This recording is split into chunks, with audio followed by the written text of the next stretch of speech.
Hello and welcome दोस्तों, मेरा नाम है करण और आप सभी का ट्रेड सॉल्यूशंस के इस यूट्यूब चैनल के ऊपर स्वागत है। तो चलिए अब हम बात करते हैं निफ्टी बैंक के मार्केट एनालिसिस के बारे में और ये देखते हैं कि कल को लेके हमें इन दोनों के अंदर किस तरीके से प्लानिंग करके चलनी चाहिए। सबसे पहले हम बात करते हैं निफ्टी के बारे में और निफ्टी के बारे में भी हम सबसे पहले इसके डेली चार्ट को डिस्कस करेंगे। अगर हम निफ्टी के डेली चार्ट को देखें तो हमें हायर लेवल्स पर एक ट्रेंड लाइन देखने को मिलेगी जो कि ये निकल कर आती है। ये जो ट्रेंड लाइन मैंने चार्ट के ऊपर ड्रॉ करी है ये निफ्टी के लिए एक रेजिस्टेंस की तरह काम कर रही है, क्योंकि जब जब हमें निफ्टी के अंदर लोअर लेवल से एक अच्छा बाउंस बैक, एक अच्छा रिवर्सल देखने को मिला है, तब तब हमें इसी ट्रेंड लाइन के पास से शार्प सेलिंग प्रेशर देखने को मिला है। अगर हम इस ट्रेंड लाइन को देखें तो इस ट्रेंड लाइन को निफ्टी जो है वो 1, 2 और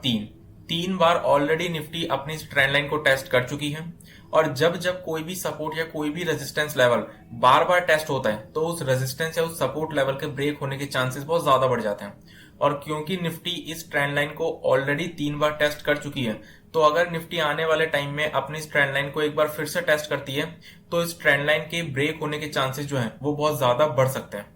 बहुत ज्यादा हमें इस ट्रेंड लाइन के ब्रेक होने के चांसेस बढ़ जाते हैं, मतलब आने वाले टाइम में हमें ये ट्रेंड लाइन ब्रेक होते हुए देखने को मिल सकती है। अगर हम निफ्टी के डेली चार्ट को थोड़ा और ध्यान से देखें तो हमें क्या देखने को मिलता है कि निफ्टी जो है वो पिछले 10 दिनों से, पिछले 10 ट्रेडिंग सेशन से निफ्टी जो है वो एक रेंज के अंदर ट्रेड कर रही है जो कि लगभग 16,800 से 17,400 के आसपास की रेंज है। इस 600 पॉइंट की रेंज के अंदर ही निफ्टी जो है वो पिछले 10 ट्रेडिंग सेशन से ट्रेड कर रही है। और अगर हमें इस रेंज का किसी भी एक साइड ब्रेकआउट देखने को मिल जाता है, चाहे वो अप साइड में हो चाहे वो डाउन साइड में हो, तो हमें निफ्टी के अंदर एक डायरेक्शनल मूवमेंट देखने को मिल सकती है, एक वन वे मूवमेंट किसी भी एक साइड देखने को मिल सकती है। लेकिन जब तक निफ्टी अपनी इस रेंज के अंदर ट्रेड कर रहा है तब तक हम इसके अंदर क्या कर सकते हैं कि अगर हमें निफ्टी अपनी इस रेंज के हायर लेवल के पास देखने को मिलता है तो हम शॉर्ट पोजीशन लेके कॉन्ट्रा ट्रेड कर सकते हैं, और अगर इस रेंज के लोअर लेवल के पास देखने को मिलता है तो हम लॉन्ग पोजीशन लेके कॉन्ट्रा ट्रेड कर सकते हैं। इससे क्या होगा, इससे ये होगा कि हम इस रेंज को इजीली ट्रेड कर सकते हैं। लेकिन अगर इस रेंज के बीच में हमें निफ्टी देखने को मिलता है तो कोई भी ट्रेड ना करे तो ज्यादा बेटर रहेगा, क्योंकि वॉलेटिलिटी के चलते स्टॉप लॉसेस हिट होने के चांसेस बहुत ज्यादा बढ़ जाएंगे। लेकिन अगर हमें इस रेंज का अपसाइड में ब्रेकआउट देखने को मिल जाता है तो इस ब्रेकआउट के बाद हमें जो अपसाइड में टारगेट्स निफ्टी के अंदर फिर देखने को मिल सकते हैं वो सबसे पहले ये लेवल देखने को मिल सकता है जो कि लगभग 17,600 के आसपास का लेवल है।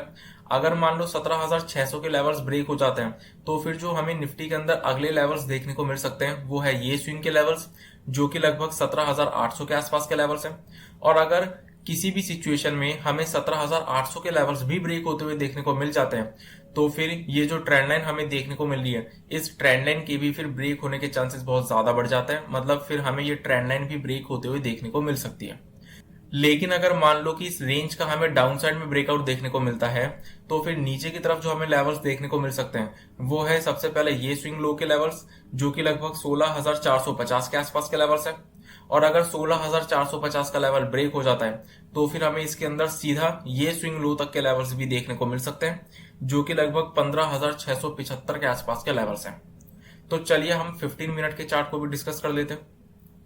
अगर हम निफ्टी के 15 मिनट के चार्ट को देखें तो 15 मिनट के चार्ट के ऊपर हमें एक ट्रेंड लाइन देखने को मिल रही थी पिछले कई दिनों से, और वो जो ट्रेंड लाइन हमारे सामने निकल कर आई थी वो है ये। और इस ट्रेंड लाइन के ऊपर निफ्टी की जो क्लोजिंग है वो हमें ऑलरेडी देखने को मिल चुकी है। इस ट्रेंड लाइन का ब्रेकआउट हमें निफ्टी के अंदर ऑलरेडी देखने को मिल चुका है। पिछली मार्केट एनालिसिस की वीडियो में मैंने आप लोगों को क्या बताया था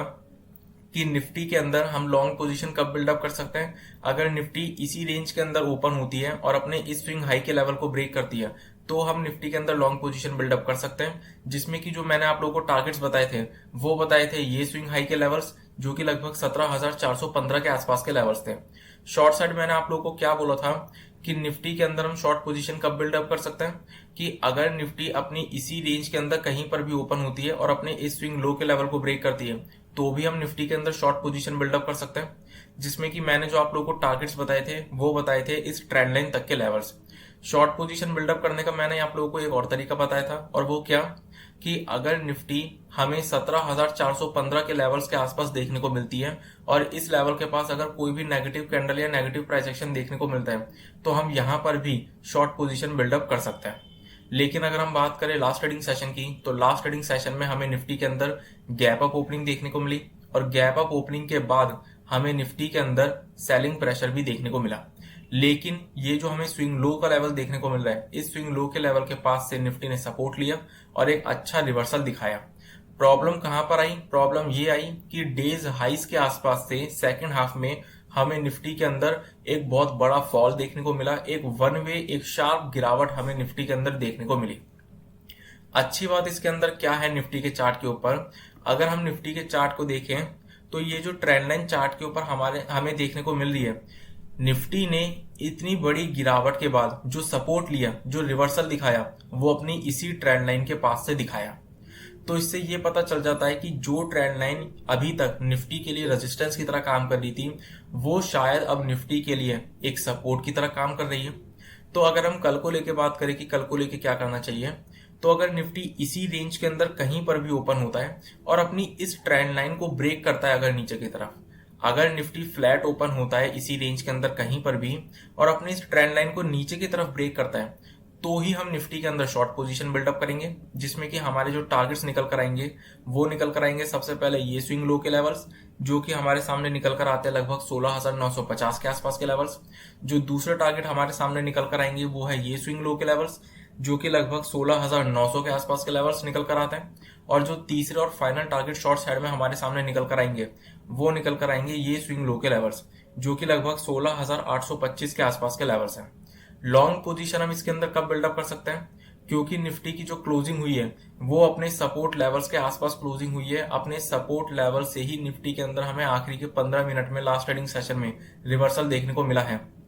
तो अगर निफ्टी अपनी इसी रेंज के अंदर कहीं पर भी ओपन होता है और अपनी इस ट्रेंड लाइन के पास कोई भी एक पॉजिटिव कैंडल या पॉजिटिव प्राइस एक्शन शो करता है, तो हम इसके अंदर लॉन्ग पोजीशन भी बिल्डअप कर सकते हैं, जिसमें कि जो हमारे सामने इसके अंदर टारगेट्स निकल कर आएंगे वो निकल कर आएंगे सबसे पहले ये स्विंग के लेवल्स, जो कि लगभग 17,275 के आसपास के लेवल्स निकल कर आते हैं। और जो दूसरे टारगेट हमारे सामने निकल कर आएंगे वो निकल कर आएंगे ये स्विंग हाई के लेवल्स, जो कि लगभग 17,375 के आसपास के लेवल्स निकल कर आते हैं।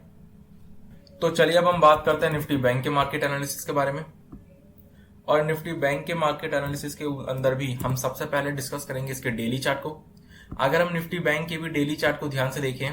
तो निफ्टी बैंक के डेली चार्ट के ऊपर भी हमें क्या देखने को मिलेगी, एक ट्रेंड लाइन देखने को मिलेगी, जो कि हमारे सामने ये निकल कर आती है। और इस ट्रेंड लाइन को भी निफ्टी बैंक जो है वो ऑलरेडी 3 बार टेस्ट कर चुका है, एक बार यहां पर, एक बार यहां पर और एक बार यहां पर, जिसके चलते ये जो ट्रेंड लाइन है ये एक रेजिस्टेंस की तरह काम कर रही है। लेकिन क्योंकि निफ्टी बैंक ऑलरेडी इस ट्रेंड लाइन को 3 बार टेस्ट कर चुका है, तो इस ट्रेंड लाइन के भी ब्रेक होने के जो चांसेस हैं वो बहुत ज्यादा बढ़ जाते हैं। अगर हम निफ्टी बैंक के चार्ट को थोड़ा और ध्यान से देखें तो निफ्टी बैंक के डेली चार्ट के ऊपर हमें क्या देखने को मिलता है कि निफ्टी बैंक भी पिछले 10 ट्रेडिंग सेशन से एक रेंज के अंदर ही ट्रेड कर रहे हैं, जो कि लगभग 35,500 से 37,100, ये 1600 पॉइंट की रेंज हमारे सामने निकल कर आती है। अगर निफ्टी बैंक भी अपनी इस रेंज का किसी एक साइड ब्रेकआउट दे देता है तो फिर हमें निफ्टी बैंक के अंदर भी एक डायरेक्शनल मूवमेंट, एक वन वे मूवमेंट देखने को मिल सकती है। लेकिन जब तक निफ्टी बैंक अपनी इस रेंज के अंदर ट्रेड कर रहा है तो हम इसके अंदर भी क्या कर सकते हैं, अगर इस रेंज के हायर लेवल के पास हमें निफ्टी बैंक देखने को मिलता है तो हम शॉर्ट पोजीशन बिल्डअप करके कॉन्ट्रा ट्रेड ले सकते हैं, और अगर इस रेंज के लोअर लेवल के पास देखने को मिलता है तो हम लॉन्ग पोजीशन बिल्डअप करके भी कॉन्ट्रा ट्रेड ले सकते हैं। इससे क्या होगा कि इस रेंज को ट्रेड करना ईजी हो जाएगा। लेकिन अगर मान लो इस रेंज के अपसाइड में हमें ब्रेकआउट देखने को मिल जाता है तो फिर हमें निफ्टी बैंक के अंदर जो ऊपर की तरफ लेवल्स देखने को मिल सकते हैं वो हमें देखने को मिल सकते हैं लगभग 38,000 तक के लेवल्स। और अगर 38,000 के लेवल्स भी ब्रेक हो जाते हैं तो फिर ये जो हमें ट्रेंड लाइन देखने को मिल रही है, ये ट्रेंड लाइन भी फिर हमें आने वाले टाइम में ब्रेक होते हुए देखने को मिल सकती है। लेकिन अगर मान लो कि हमें इस रेंज का डाउन साइड में ब्रेकआउट देखने को मिल जाता है तो नीचे की तरफ जो हमें लेवल्स देखने को मिल सकते हैं, जो सबसे पहले अगर हम बात करें कि कोई छोटा सपोर्ट हमारे सामने जो निकल कर आता है वो निकल कर आता है ये स्विंग लो का लेवल, जो कि लगभग 35,000 के आसपास का लेवल है। अगर 35,000 का लेवल ब्रेक हो जाता है तो फिर हमें निफ्टी बैंक के अंदर सीधा जो सपोर्ट निकल कर आता है वो निकलेगा ये स्विंग लो का लेवल, जो कि हमारे सामने लगभग 34,100 के आसपास का लेवल निकल कर आता है। और अगर 34,100 के बाद अगर हम किसी लेवल की बात करें जो सपोर्ट के तौर पे काम कर सकता है तो वो हमारे सामने ये स्विंग लो का लेवल निकल कर आता है, जो कि लगभग 32,150 के आसपास का लेवल है। तो चलिए अब हम बात करते हैं निफ्टी बैंक के 15 मिनट के चार्ट के बारे में। अगर हम निफ्टी बैंक का 15 मिनट का चार्ट देखें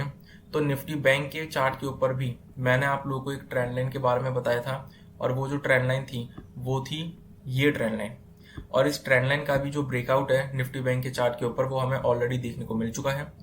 अगर हम बात करें कि मैंने आप लोगों को पिछली मार्केट एनालिसिस की वीडियो में क्या बोला था, मैंने आप लोगों को बोला था कि निफ्टी बैंक के अंदर हम लॉन्ग पोजीशन तब तक बिल्डअप नहीं करेंगे जब तक कि हमें निफ्टी बैंक के अंदर 36,600 के ऊपर एक कैंडल की पॉजिटिव क्लोजिंग या पॉजिटिव प्राइस एक्शन देखने को नहीं मिलता। अदरवाइज हम इसके अंदर लॉन्ग पोजीशन इग्नोर करेंगे।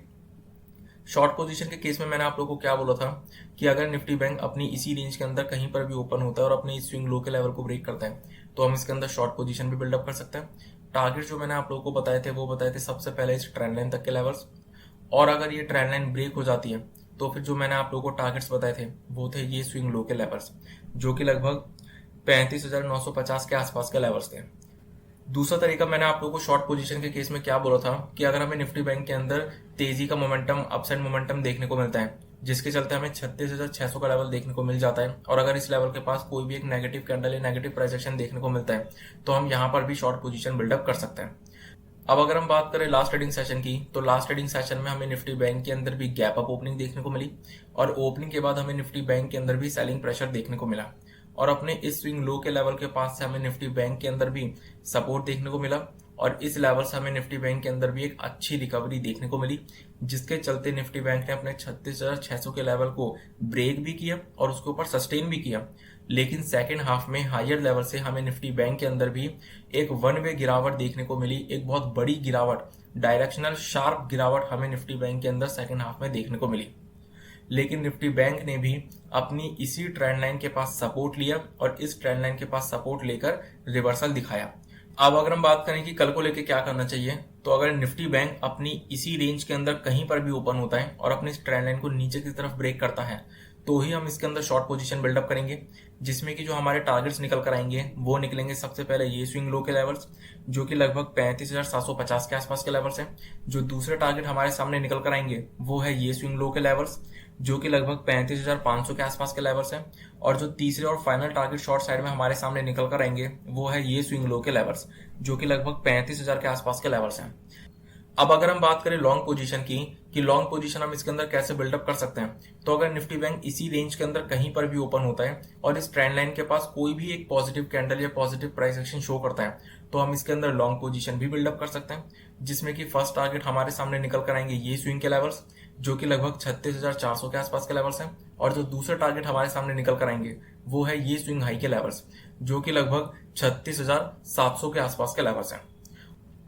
और अगर किसी भी तरीके की गैप अप या गैप डाउन की सिचुएशन हमें मार्केट्स के अंदर देखने को मिलती है तो हमें प्राइस एक्शन का वेट करना पड़ेगा। तो इसी के साथ मैं अपनी इस वीडियो को कंप्लीट करता हूं। इस वीडियो का पर्पस सिर्फ नॉलेज प्रोवाइड करना है। किसी भी तरीके का एक्शन लेने से पहले अपने एडवाइजर से कंसल्ट जरूर करें और अपनी खुद की रिसर्च जरूर करें। और अगर आपकी वीडियो पसंद आई हो तो इस वीडियो को लाइक और शेयर करना ना भूलें और हमारे चैनल को सब्सक्राइब जरूर करें। Thank you.